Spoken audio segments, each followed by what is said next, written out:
Bueno, continuando con las actividades, a continuación tenemos la charla impartida por la doctora Melina Gómez Brock. Ella es egresada de la Benemérita Universidad Autónoma de Puebla, hizo la maestría, el doctorado y un postdoctorado en el Instituto de Física.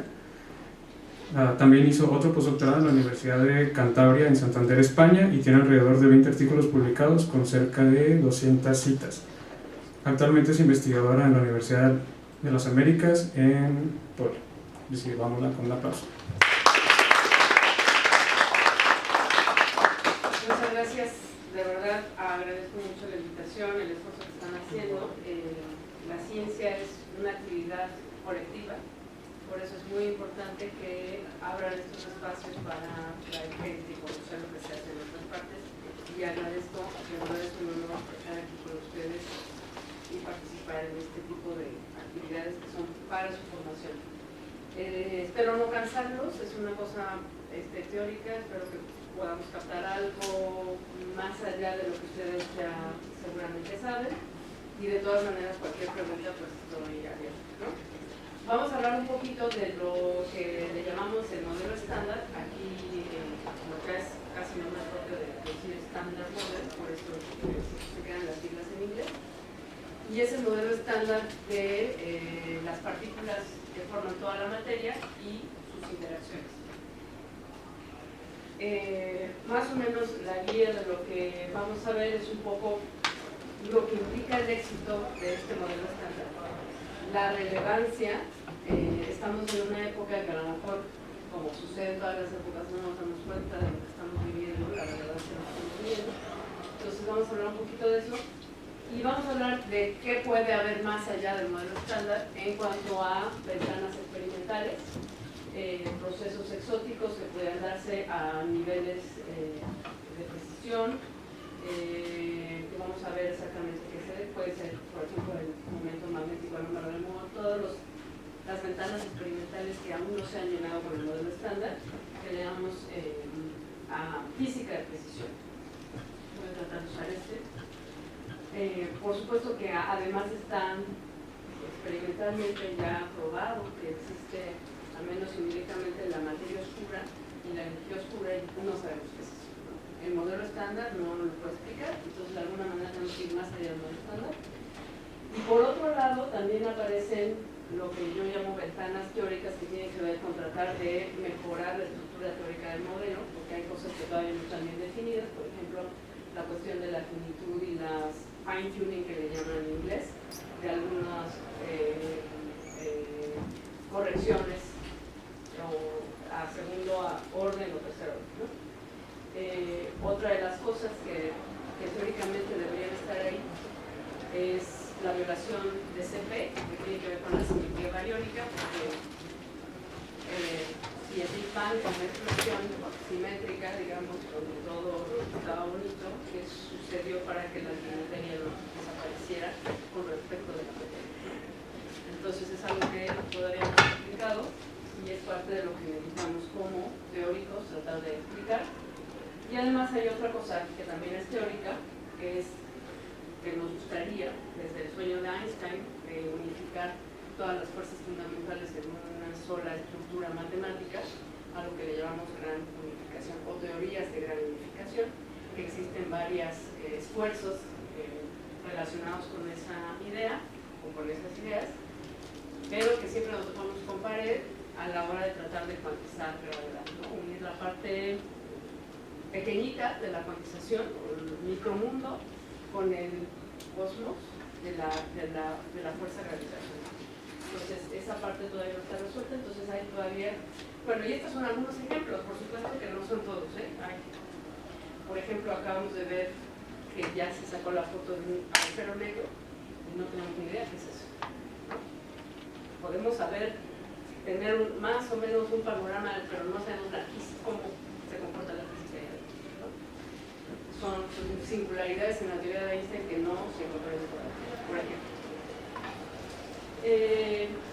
Pero bueno, son más o menos, digamos, las ideas más generales, más comentadas en la comunidad científica de física de partículas. Ok, nada más para dar un review rápido y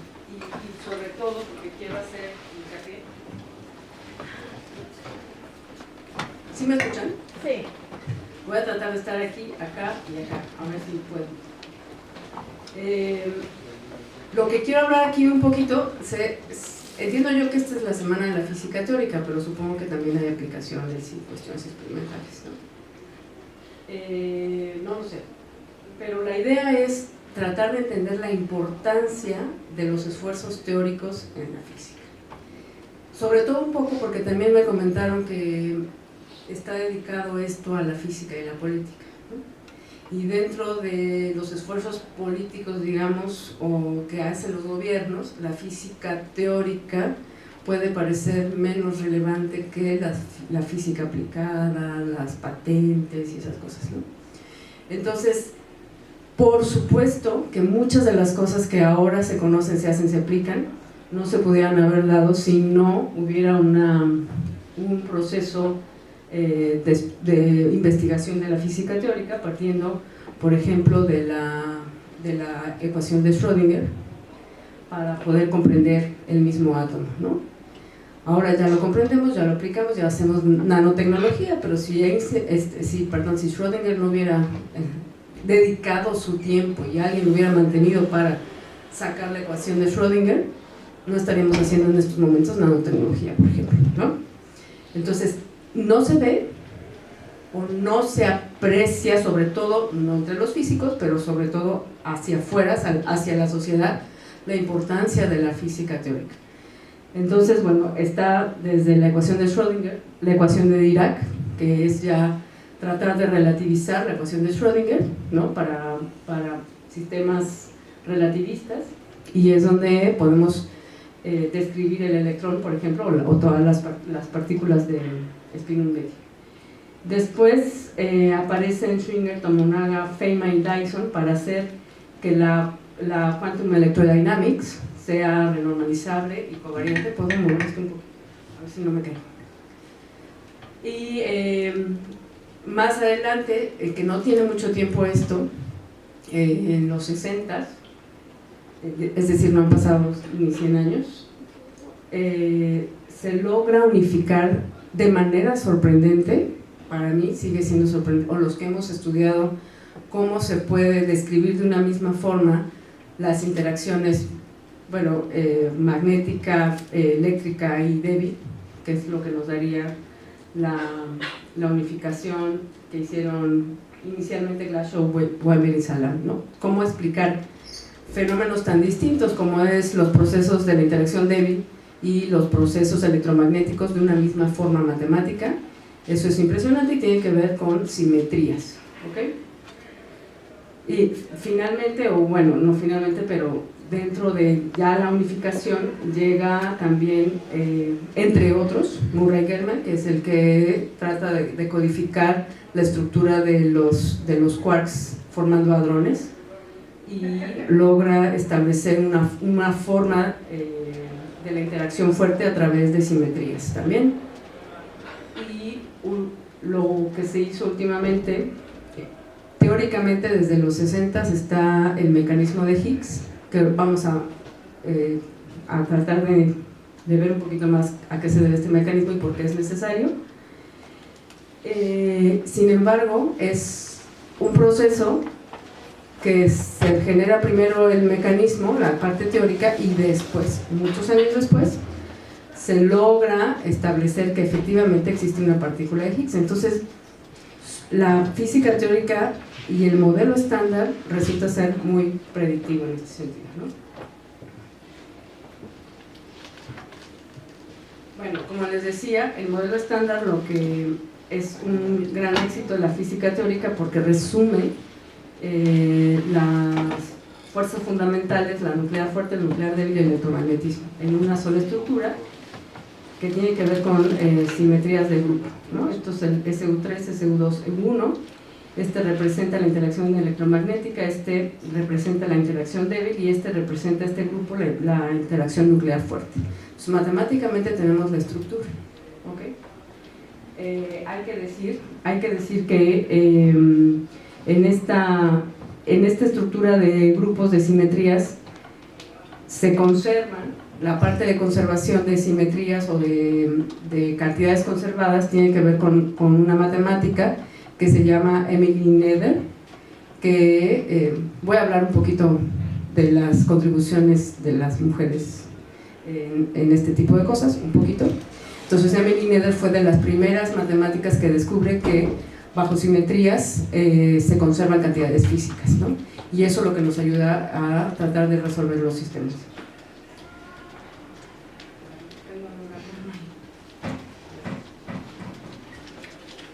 En cualquier momento, si alguien tiene dudas, por favor.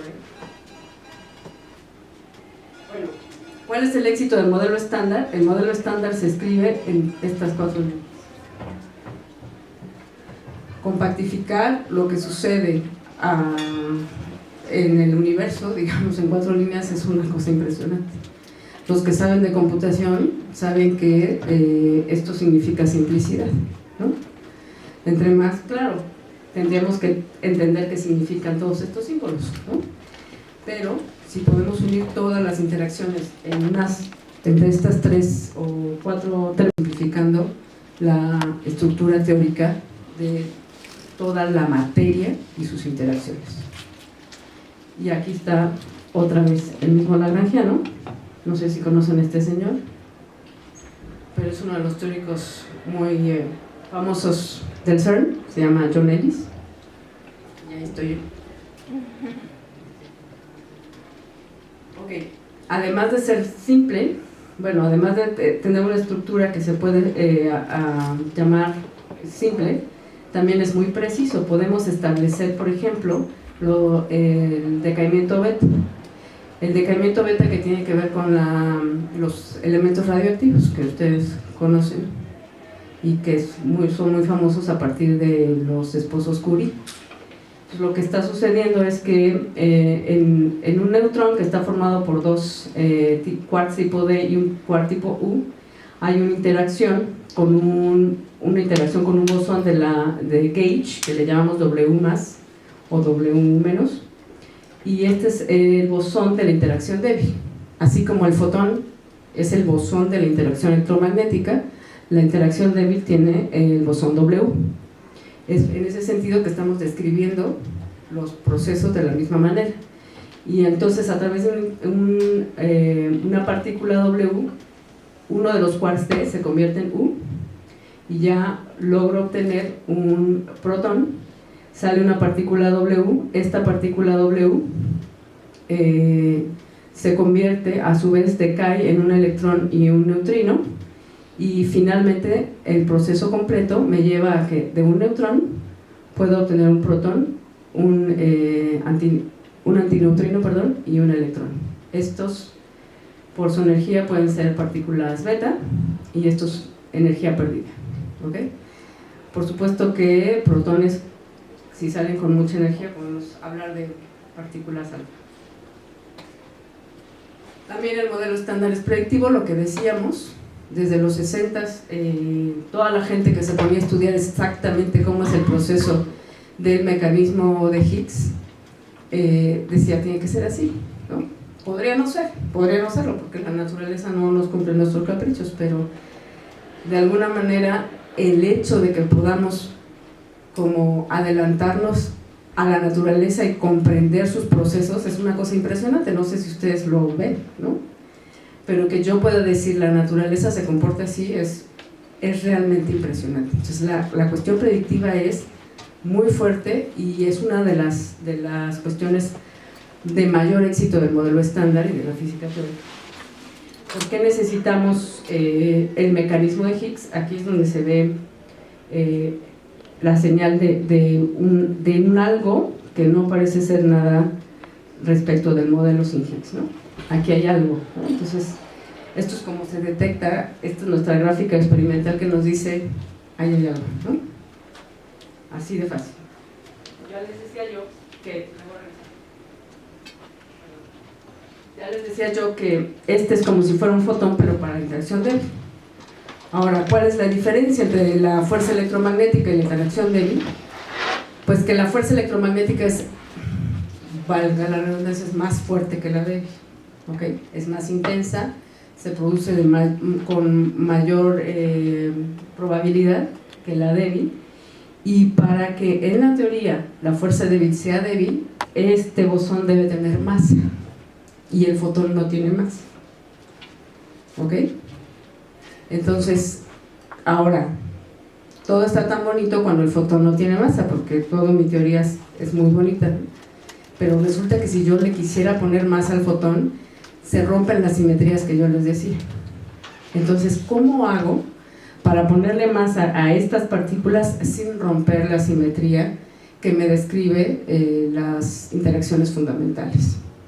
Y eso lo logra no solo Higgs, sino también una propuesta anterior, porque acuérdense que esto de la ciencia se hace de distintas maneras colectivamente, Engler y Brock también, y logran establecer que hay una forma de, sin romper la simetría del lagrangiano, podemos establecer una masa para las partículas de la interacción débil. Pero esa simetría, ese mecanismo va a generar una partícula residual o un grado de libertad que no se va a absorber por las partículas de bosones de Gauge, y ese es el bosón de Higgs, y eso es lo que se va a ver aquí. Ok, entonces lo que les decía del modelo estándar, bueno, podemos irlo describiendo o desglosándolo un poco más, y vamos a tener la parte de la derivada covariante, la parte de las masas, de los fermiones y la parte de la interacción electromagnética. En la derivada covariante van a aparecer las interacciones a través de los campos W y B. ¿Okay? Estos campos W y B, con cierta rotación, me van a dar los fotones y los bosones W más menos y el Z0. Si yo quiero incluir la interacción fuerte, dentro de la derivada covariante tendría que meter la parte que me daría los generadores de los gluones, ¿sí? Entonces, esta derivada covariante, estos son campos fermiónicos, va a aplicarse a campos fermiónicos, pero también se aplica a los mismos campos bosónicos. ¿Okay?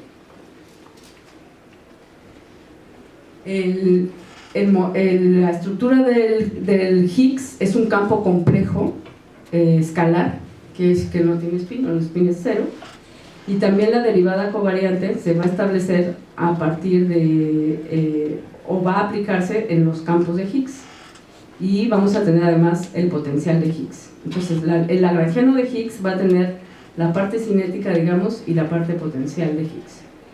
La parte cinética ya decíamos que va a incluir la parte electrodébil, que sería esto. ¿Por qué pongo esta parte? Cuando yo justo pongo la derivada covariante con los Higgs, voy a tener una interacción Higgs, campos de Gauge.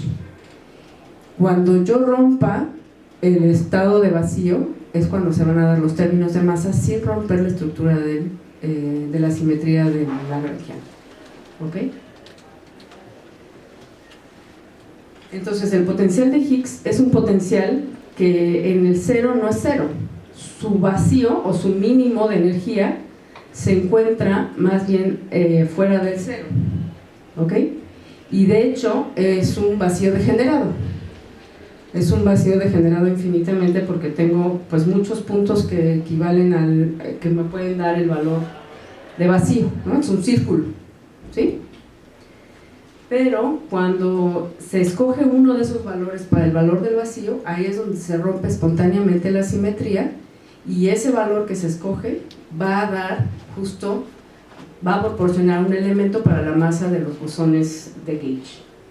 Entonces, lo importante es que el valor mínimo no es cero, y además que está degenerado, y a la hora de escoger uno de ellos es lo que me da justo el rompimiento espontáneo de la simetría.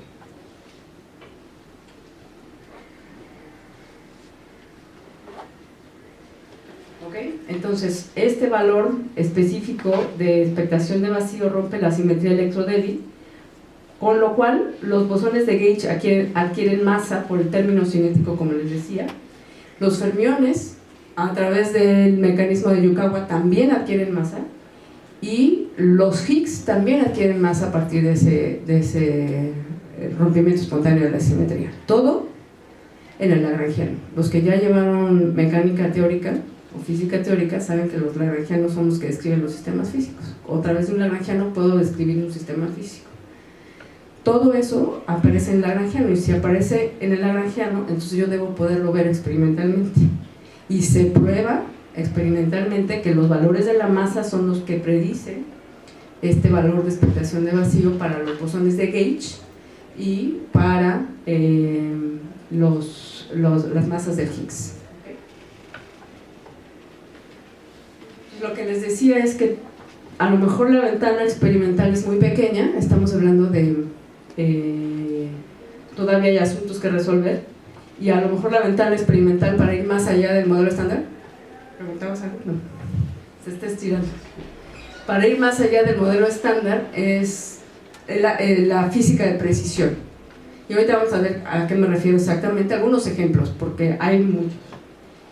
Pero las ventanas teóricas todavía nos queda mucho por conocer, porque si conocemos la física en la escala de energías del modelo estándar, digamos de GeVs, ¿qué sucede con la física hasta la escala de Planck? No sabemos. ¿Ok? Entonces la parte teórica todavía tiene mucho más, desde mi punto de vista. Claro que...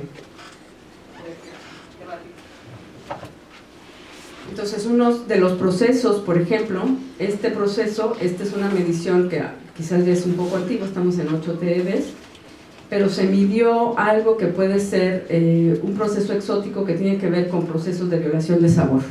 ¿Ok? Eso quiere decir que cuando yo tengo la familia de los fermiones, de leptones, que serían electrón, el más pesado que el electrón es el muón, más pesado que el muón es el tau, son las partículas fundamentales fermiónicas. Esa diferencia de masas me genera una simetría de sabor, ¿ok? Quiere decir que el modelo estándar predice que no puede un electrón combinarse con un muón, al menos no el primer orden, ¿ok?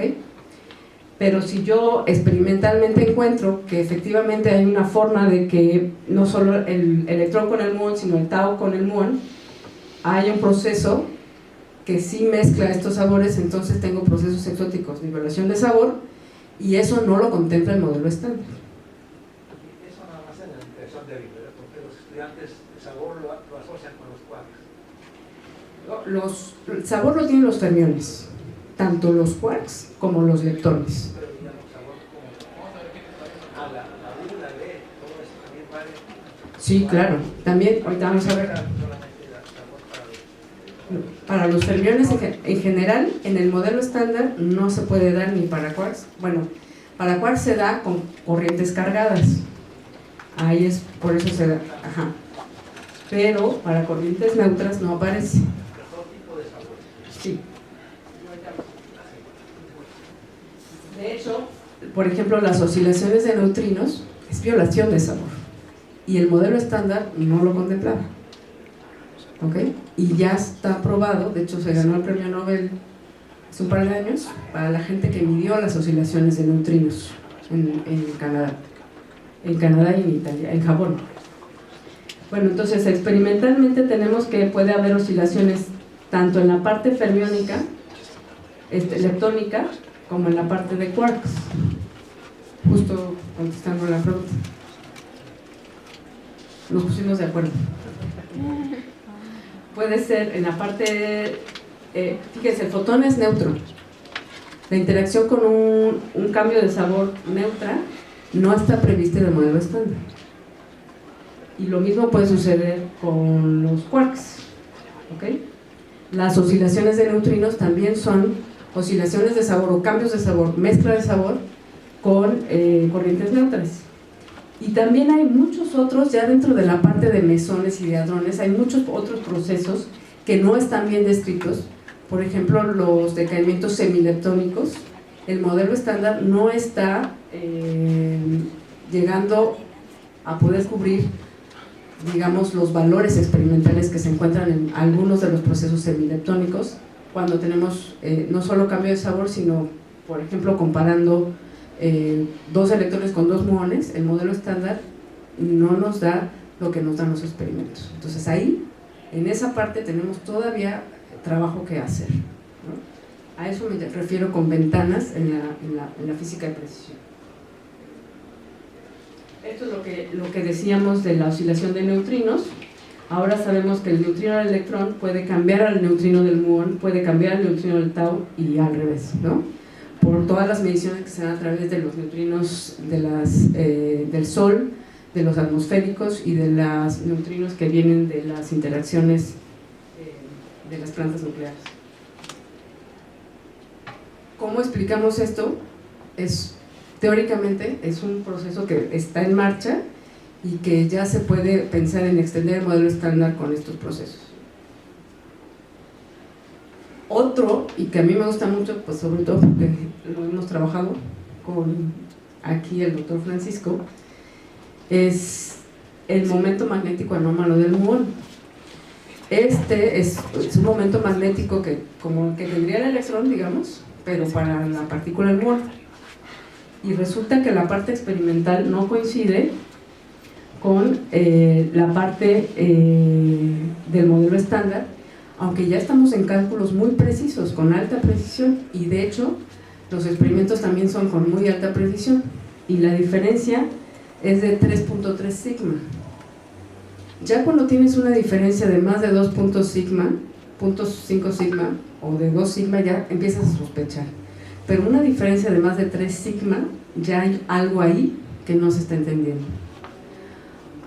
Hay muchos esfuerzos de diferentes direcciones para tratar de resolver este enigma. Ahorita vamos a ver cuáles son las opciones. Y bueno, esto es lo que describe el momento magnético anómalo del muón, y tiene que ver con cómo el spin de las partículas interacciona con el campo electromagnético, y eso también se ve en el lagrangiano, solo que lo vamos a ver al siguiente orden. La parte anómala tiene que ver cuando nosotros calculamos al siguiente orden en la teoría de perturbaciones, ¿ok? Entonces, por ejemplo, si yo quiero, estos son diagramas de Feynman, que es como nosotros, la forma esquemática que tenemos para calcular los diferentes procesos en las interacciones de las partículas elementales. Entonces, el spin del muón tiene que ver con la interacción electromagnética, que es con el fotón, ¿no? También dentro de estos serían diagramas todos a nivel de un loop, es decir, al siguiente orden.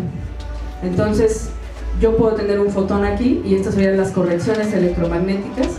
Puedo tener un Z aquí, o un W, y estas serían las correcciones débiles, ¿no? de la corrección electrodébil. Y puede ser aquí que haya cuestiones de quarks dentro del loop. Aquí es de 2 loops, perdón, no 2. Y entonces estas correcciones hadrónicas son las que todavía no se están pudiendo entender bien, porque la parte de hadrones todavía no está bien establecida. Dependiendo de a qué energía estamos, podemos establecer una teoría de perturbaciones, pero hay cierto momento en que ya la teoría de perturbaciones para las interacciones fuertes ya no está funcionando, entonces se ocupan otras técnicas, pero esas técnicas no están pudiendo establecer, al menos en la parte del momento magnético anómalo del muón. Esas correcciones no dan lo que se conoce o lo que se mide experimentalmente. Ya como que quieren empezar la fiesta, ¿verdad?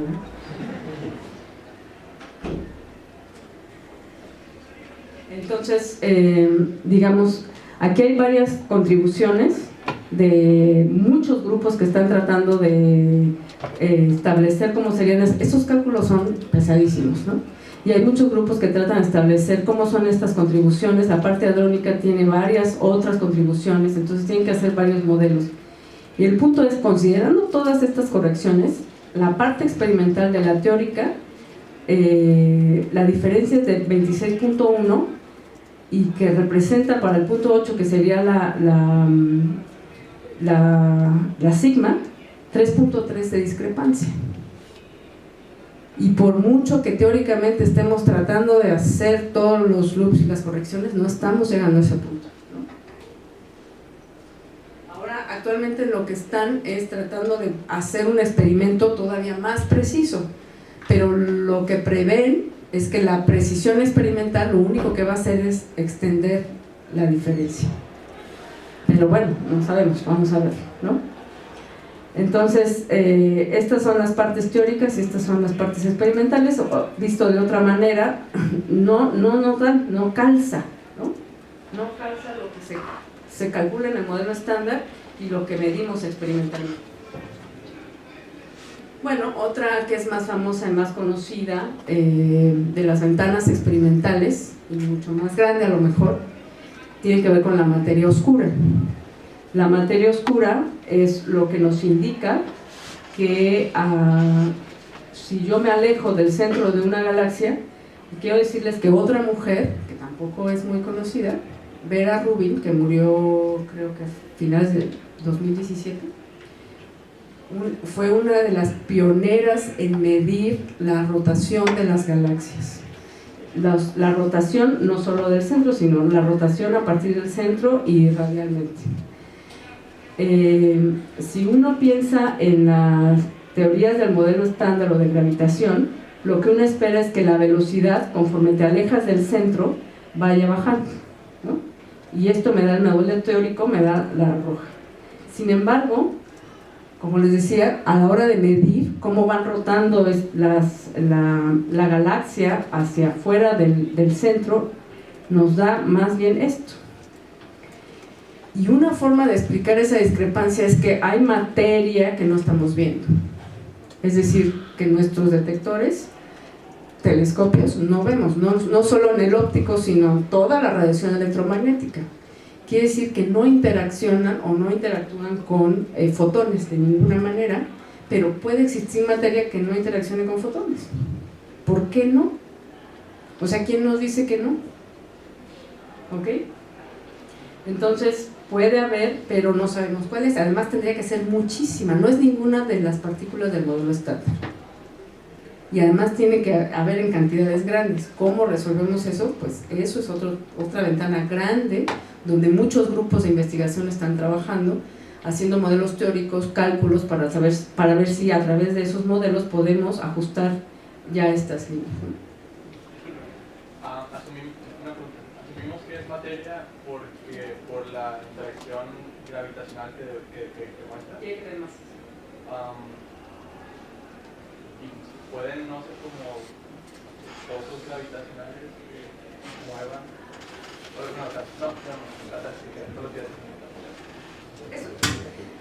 La física se trata de pensar opciones. A veces no son las más adecuadas, pero no nos tenemos la respuesta inmediata.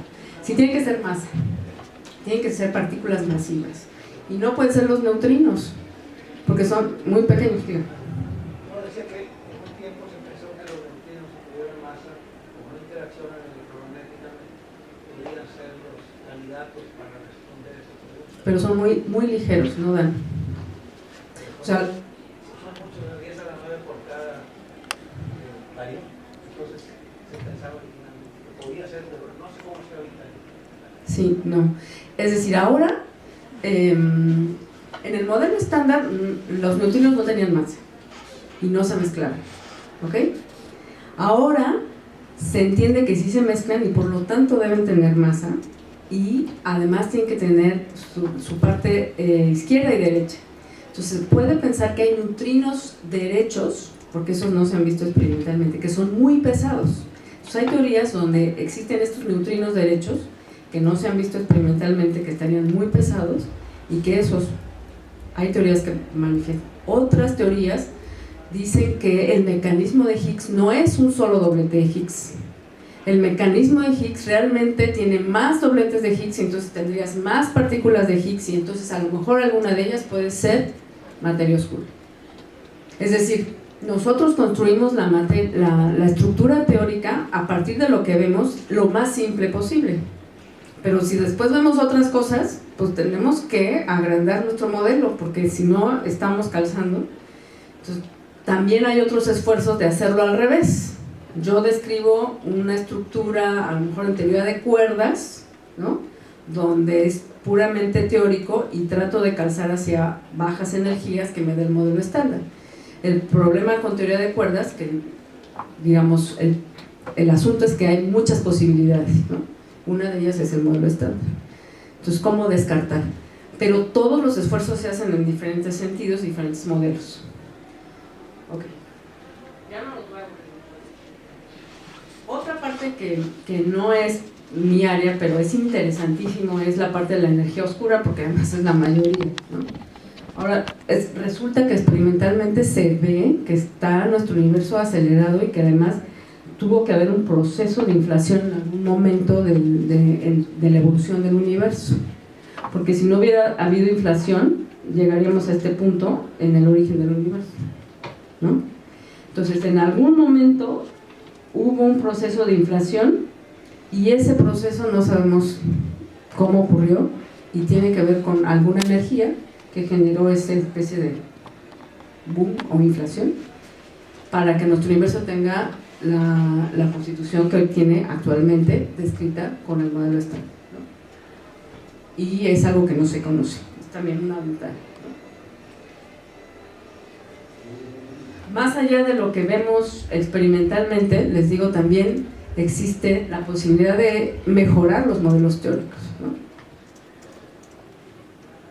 Hay mucha gente que se dedica a la física matemática tratando de entender cómo tendrían que ser los modelos. Para mí lo más interesante, uno de los ejemplos más interesantes es la parte de la masa de Higgs, porque resulta ser que si yo calculo, yo sé cuál es la masa de Higgs, pero yo tengo que tener un modelo teórico que me dé lo que se mide en el experimento. El modelo teórico puedo calcular a primer orden, a segundo orden, a tercer orden, ¿ok?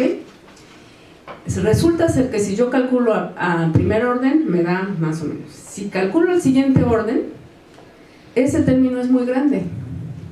Entonces tengo que cortar mi perturbación a cierta energía para que no se me dispare la cantidad o la contribución del segundo orden. Y eso es un fine tuning. No entendemos por qué tenemos que hacerlo. Entonces podemos buscar un modelo que nos dé naturalmente que se cancela o que se reduce la contribución al siguiente orden. Entonces todavía tenemos ahí mucho que hacer.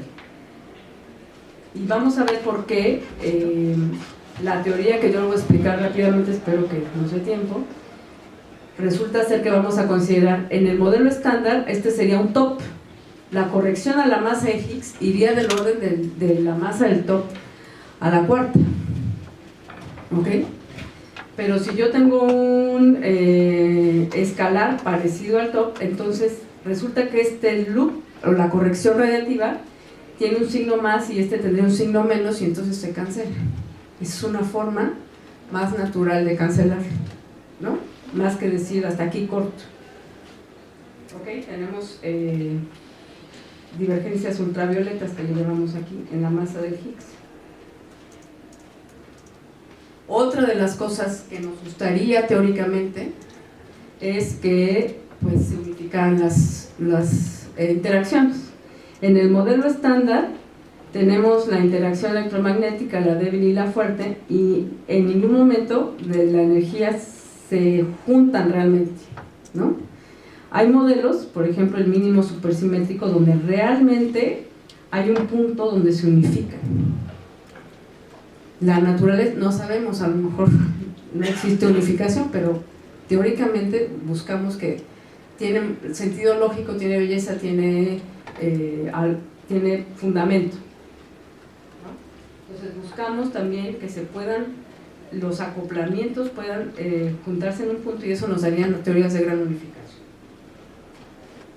Claro, gran unificación implicaría además unificar la gravedad, ¿ok? Ok, las posibilidades más allá del modelo estándar son muchas, ¿no? Las posibilidades de los modelos. Por ejemplo, podríamos incluir términos que violan simetrías, podríamos incluir operadores efectivos a mayor orden, que hay mucha gente que se dedica a esa parte. Podemos, como les había dicho, extender la parte escalar y tener más bosones de Higgs. Podríamos incluso extender el sector de gauge y tener zetas primas. Podríamos también extender la forma de interacción de fermiones y tener las cosas que le llamamos leptoquark, ¿no? Hay muchas posibilidades. Y podríamos pensar que los fermiones, la estructura fermiónica se asocia con la estructura bosónica, extendiendo nuestro grupo de Poincaré con lo que llamamos supersimetría. Si tuviéramos supersimetría, entonces resolveríamos varios de estos problemas, y lo que sucede con supersimetría es que asocia a los grados de libertad fermiónicos, asocia a grados de libertad bosónicos, y tenemos lo que le llamamos supercampos, ¿ok? Entonces, si tenemos supersimetría, entonces ya teníamos estabilizada la masa del Higgs, es decir, que la escala electrodébil estaría estabilizada. Podríamos unificar los acoplamientos de gauge, podríamos tener candidatos a materia oscura, podríamos tener también procesos de violación de sabor a segundo orden, y podríamos resolver también el problema de jerarquía, que tiene que ver con qué sucede de la estructura de energías de electrodébil a la escala de Planck. ¿Qué sucede? Porque todo el modelo estándar está a partir de 243 hacia abajo. ¿Y qué hay más arriba? Ya no hay más partículas, ya no hay más interacciones, ya no hay nada más. Entonces, ahí hay un problema también.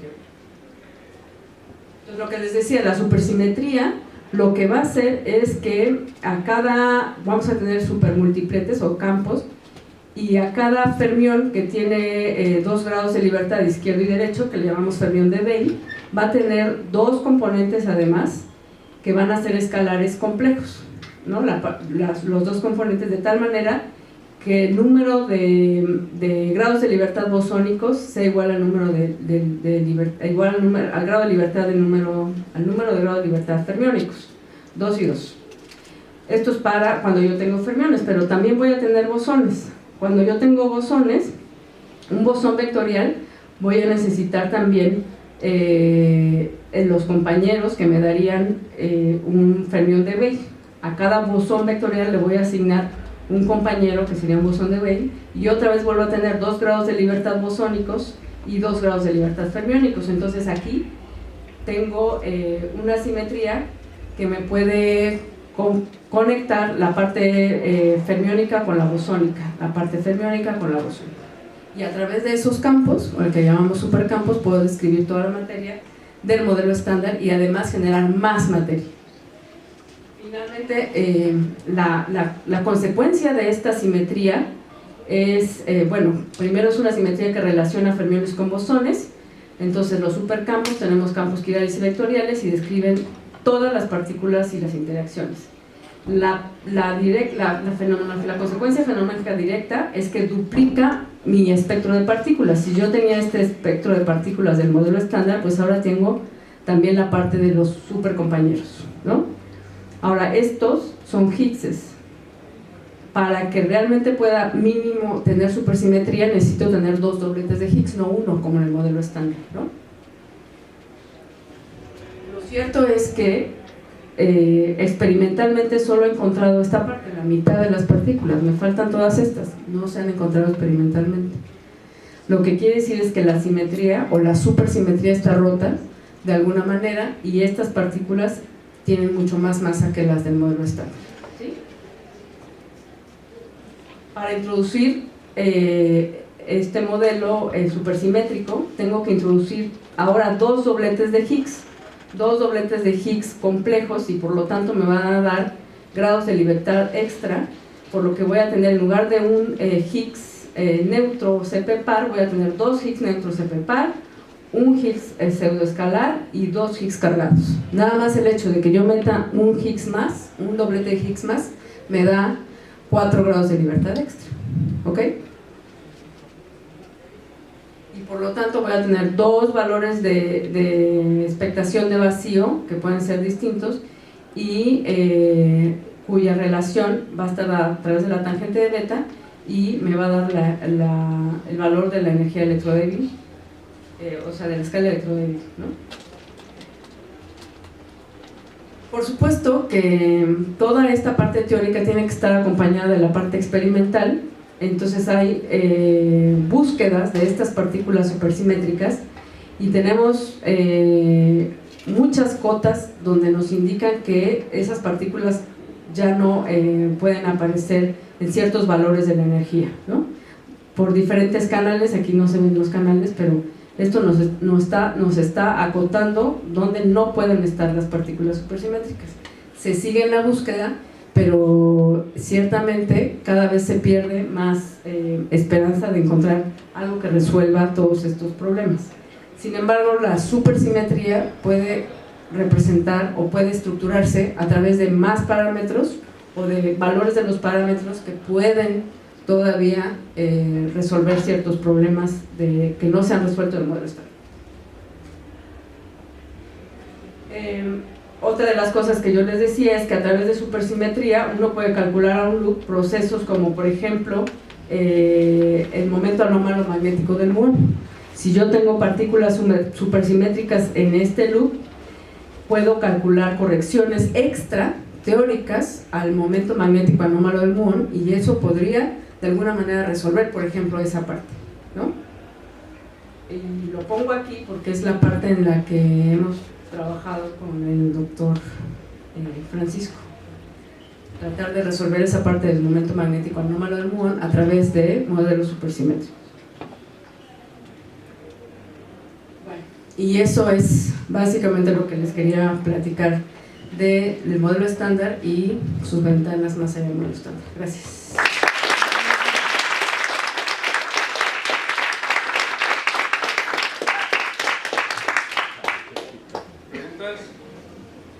¿Qué tan difícil será para una estudiante de física iniciar una carrera de ciencia? Siempre es difícil porque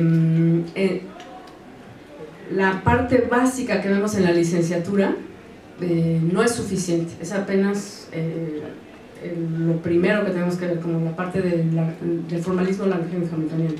Entonces, para poder hacer este tipo de cálculos necesitamos entender un poco más teoría cuántica de campos, ¿no?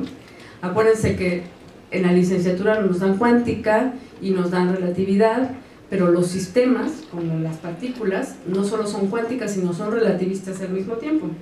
Entonces, acuérdense que la cuántica se basa en probabilidad, ¿no? Entonces tiene que estar normalizado para que mi probabilidad sea 1.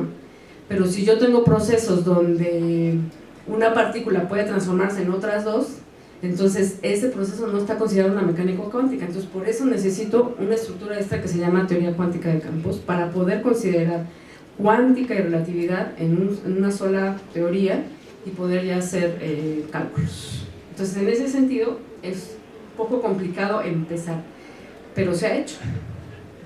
O sea, la gente se aplica y se pone a tratar de ir de hecho, en mi tesis de licenciatura trabajé con un modelo supersimétrico de caimientos de neutrinos, que ahora lo entiendo más que en ese momento, pero logré sacar un resultado, ¿no? Pero así empezamos todos. No vamos a conocerlo todo al principio, pero vamos a ir poco a poco resolviendo cosas.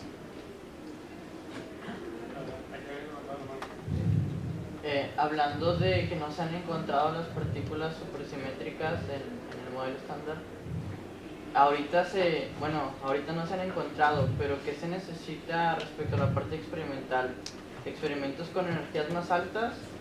¿O ahorita estamos como que en un momento en el cual no podemos hacer nada? Ajá, el problema que tenemos ahorita es, como vemos, la parte teórica ha avanzado bastante. En algunas otras épocas de la física, lo que avanzaba más era la parte experimental y no sabíamos qué pasaba, ¿no? Pero ahora hemos avanzado muchísimo, estamos en una época donde la parte teórica ha avanzado muchísimo respecto de la experimental, respecto de los avances experimentales. Entonces, lo que se espera, una de las posibilidades es que pudiéramos llegar a más energías, pero eso también implica más tecnología, más infraestructura, más pues más presupuesto también, ¿no? Y todo eso es muy complicado. Por eso hablamos de las opciones de la física de precisión. Tenemos esta ventanita experimental donde tenemos que ir quitando toda esta paja para tratar de ver si de lo que ya tenemos, con más precisión podríamos establecer algún modelo que nos describa lo que nos falta describir ya en la parte de más precisión, ¿no? De cálculos a siguiente orden. En ese sentido es donde tenemos muchas posibilidades. Incluso recientemente salió un paper de que aparece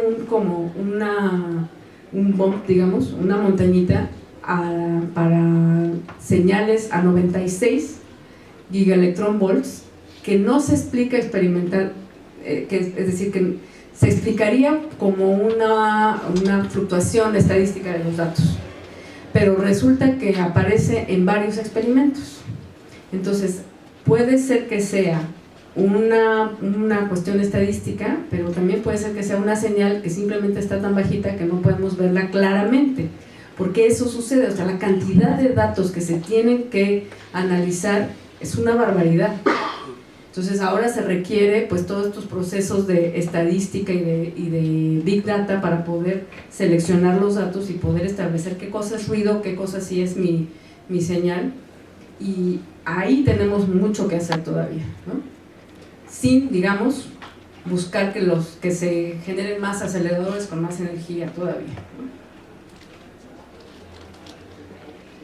El mensaje que yo recibí de esta plática es que todavía queda mucho por descubrir, muchas cosas que hacer, porque hay una cierta decepción en los estudiantes por ciertas lecturas que han tenido de que parece que hemos llegado a un tope y que la física de partículas es ahora víctima de su propio éxito, ¿verdad?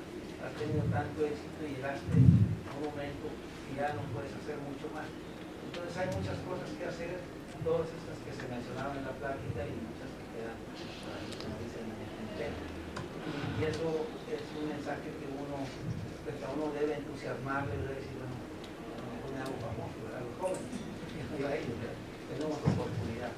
El otro cosa que yo mencioné al principio, nada más para reforzarlo, es que solo la interacción débil cambia el sabor, la fuerte no. Porque cuando uno piensa en sabor, como uno lo aprendió muchos estudiantes con los quarks, no saben que los leptones también tienen sabor, ¿no? Entonces los sabores en los quarks o en interacción fuerte, esos no son violados por la interacción fuerte, nada más. La interacción débil, todos los fermiones, interacción débil y además cargada, exactamente. el modelo está, pero podría, de hecho ya sabemos que existe por la oscilación de neutrinos. Y eso es lo que vino a romper nuestra estructura del modelo estándar.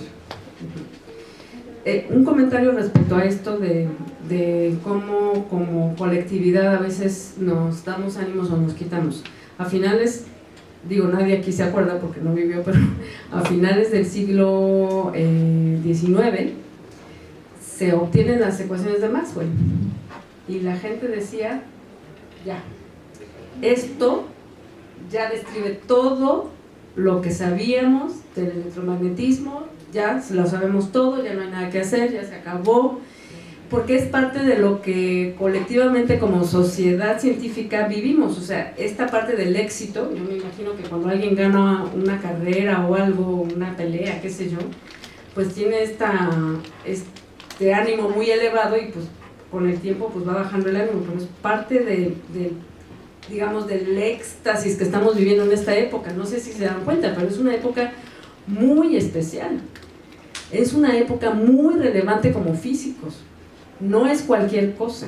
Se han encontrado, o sea, estamos cada año encontrando cosas, las ondas gravitacionales, la foto del hoyo negro, el Higgs, ha generado mucha conocimiento científico, ¿no?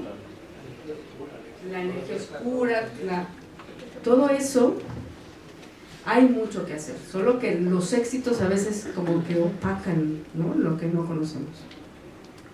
¿Alguna otra pregunta? Yo sí tengo de los modelos que se plantean ahorita para completar el campo, ¿cuál es el que se ha opciones, porque por ejemplo, supersimetría, lo bonito de supersimetría es que tiene que ver con una simetría, y como la parte teórica del modelo estándar está asociada a simetrías, bueno, eso nos gusta. Pero además resuelve muchos de los problemas de un solo jalón, y eso también nos gusta. El problema es que mete muchas otras partículas que no hemos visto, y eso es lo que no nos gusta.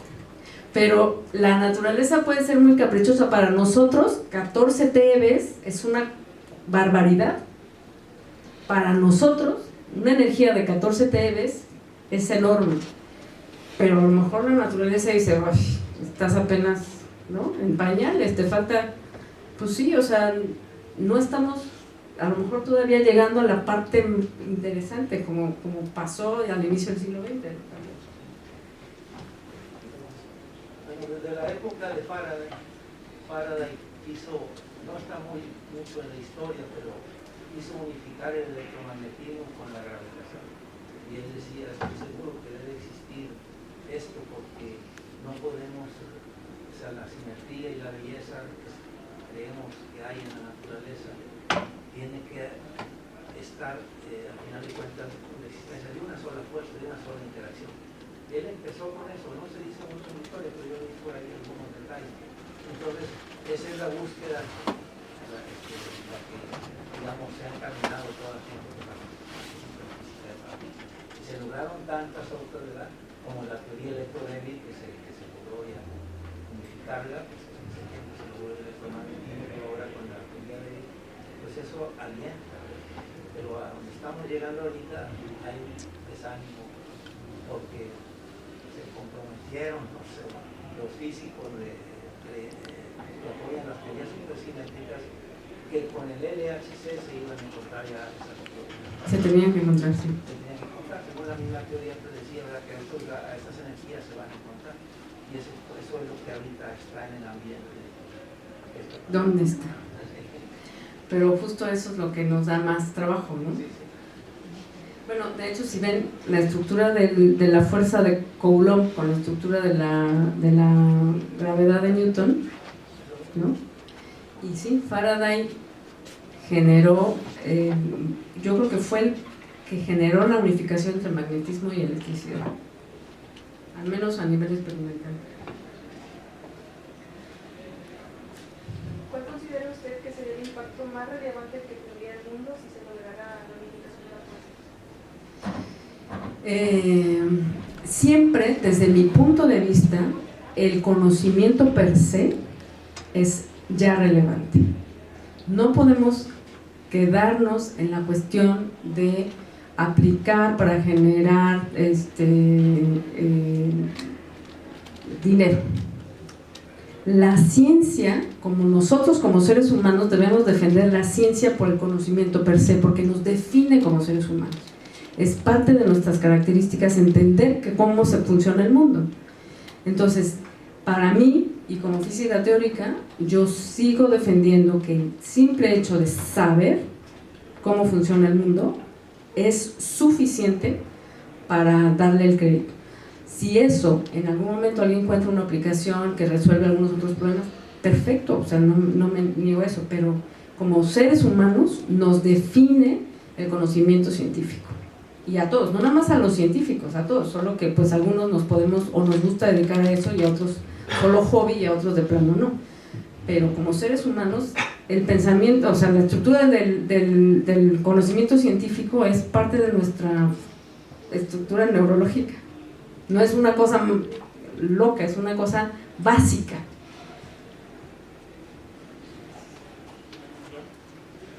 Doctora, ¿qué opinión tiene usted respecto al hecho de que las ecuaciones gravitacionales de Einstein que están prediciendo ahora todas las cuestiones de hoyo negro,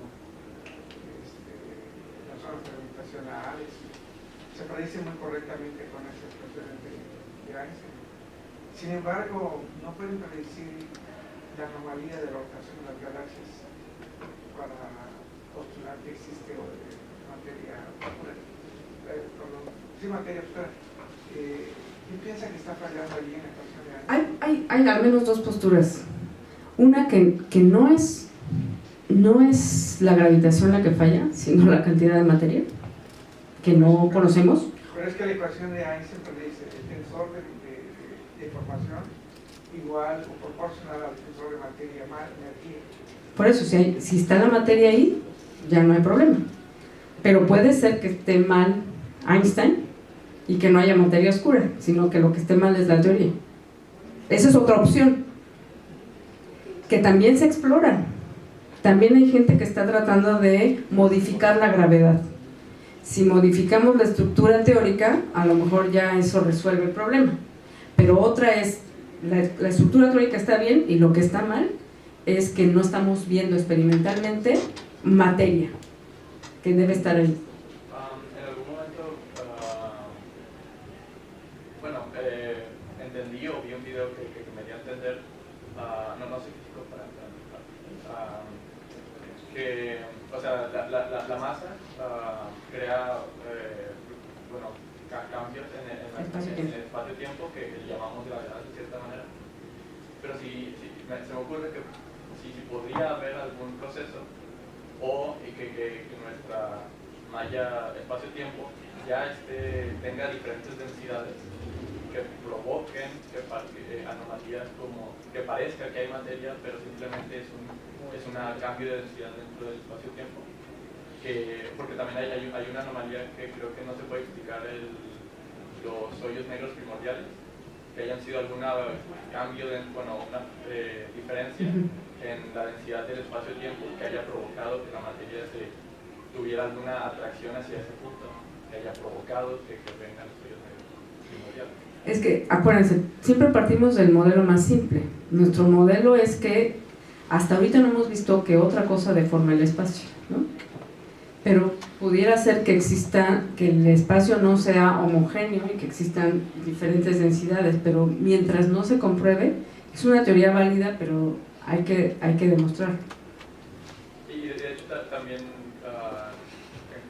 pensé hay una hipótesis que creo que se llama, que no está muy bien planteada porque es una persona que no tiene el estudio, que es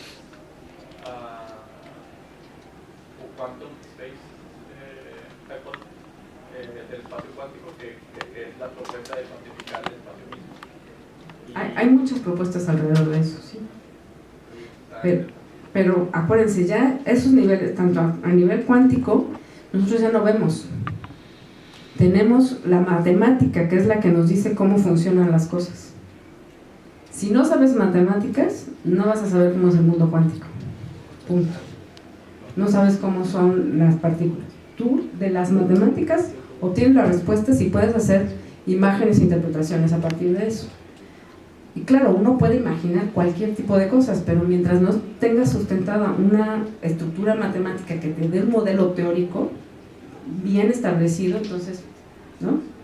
Ahora, acuérdense que también Einstein pensaba, por ejemplo, que el universo era estático. O sea, no siempre tenemos toda la información disponible, pensamos que no se expande, ni crece ni se achica, y mucho menos que se acelerara. Einstein no estaba pensando en eso, ¿no? Y sin embargo, obtuvo unas ecuaciones que sí se aplican incluso para el universo que se acelera, ¿no?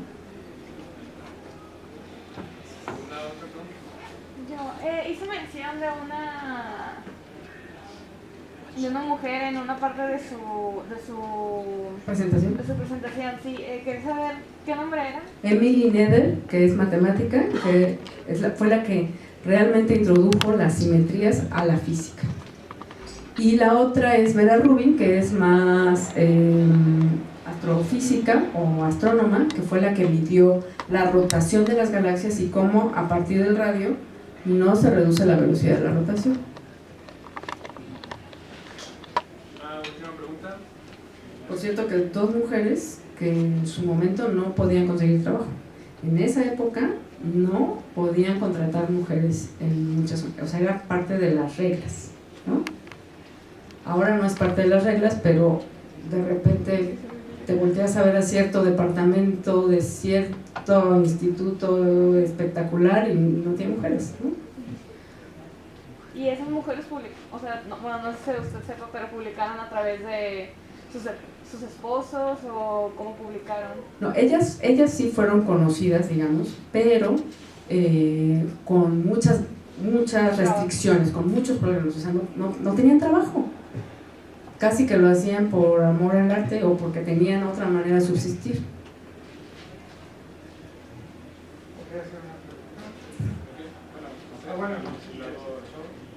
¿Cómo es para una mujer el mundo de la ciencia aquí en México y más en particular la física? O sea, ¿cómo ha vivido usted si ha sido difícil o qué situaciones se ha encontrado más difíciles que un hombre? El asunto de ser mujeres que se traslapan la cuestión como romántica, por decirlo suavemente, con la parte profesional, ¿no? Entonces hay mucha gente, no digo que todos, y a lo mejor no es la mayoría, pero que te ven primero como o casi pareja sexual que como compañera académica. No son la mayoría, pero son algunos, y eso es súper complicado, ¿no? Tienes que tratar de no vestirte de tal manera, tienes que tratar de no comportarte de tal manera, tienes que tratar de ver a ver qué dices porque no vaya a ser que se interprete, ¿no? Y aún así escuchas comentarios, no de todos, creo que es minoría, pero existe todavía, de seguro pasó el examen por la falda que traía, ¿no? Cosas así, que no es justo. Cuando podemos realmente todos, porque son cosas que podemos medir directamente, no tiene por qué haber ese tipo de comentarios que no suceden en la otra parte.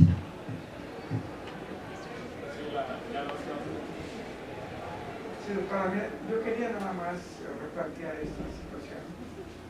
La percepción que vemos de los fenómenos físicos y naturales.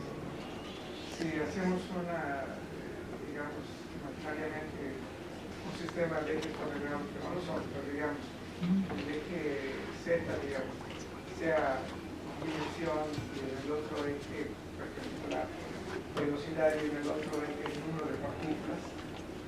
Entonces podemos ver cómo los fenómenos observados de la física se pueden dividir. Entonces, si pongamos cosas grandes, lentas, etc., muy bien descritas por los profesores de Newton, es decir, mecánica clásica. Pero una vez bajando a nivel de dimensiones más pequeñas, pues Newton deja de funcionar. Viene Schrödinger en la mecánica cuántica y predice la mecánica en ese mundo. Si en ese mismo plano alargamos la parte de la velocidad, la velocidad es pequeña, pero ya velocidades relativistas, pues todas esas dos cosas dejan de valer y tenemos que inventar. Y ahí está mecánica cuántica de campos y mecánica cuántica relativista. Que tuvieron que crear modelos diferentes para poder predecir. Entonces ya tenemos ahí diferentes modelos para predecir unas cosas. Ahora, si miramos si aumentamos el número de partículas, a 10 a la 24, todo eso se vuelve un caos. Aparte, si le sumamos los efectos gravitacionales electromagnéticos que no están encajados in situ ahí, sino que están aparte, y se acoplan a todo eso, se vuelve algo muy natural. ¿No será que nuestro propio sentido común nos prohíbe mirar todo de una perspectiva más lejana y englobar todo en un solo modelo? Tenemos una limitación real física, ¿no? No podemos ver más allá. Por eso ahora yo creo que la física teórica se ha desarrollado justo porque es la manera que tenemos de ver, de resolver, ¿no? Porque hay lugares donde no accedemos de manera experimental. Entonces la parte teórica, que es nuestra base matemática, es la que nos da la respuesta. Claro, sería muy bueno poder verlo desde afuera, ¿no? Pero pues estamos adentro.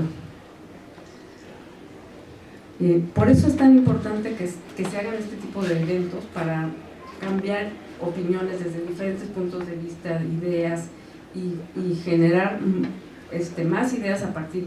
Schrödinger sacó su ecuación a partir de un seminario que dio diciendo que el electrón era una onda y estaba asociado a una onda de Broglie. Entonces de baile se voltea y le dice, pues si es una onda, ¿por qué no tienes una ecuación de onda? ¿Por qué no vienes ahí? Y el otro así, ¿no? O sea, a la hora de nosotros expresar las ideas, la retroalimentación nos da más ideas, ¿no? Porque una sola persona es muy difícil, o sea, te lleva una vida completa si no es que más.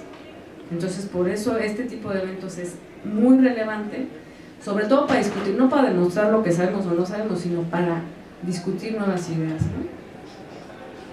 Gracias. Muchas gracias a todos.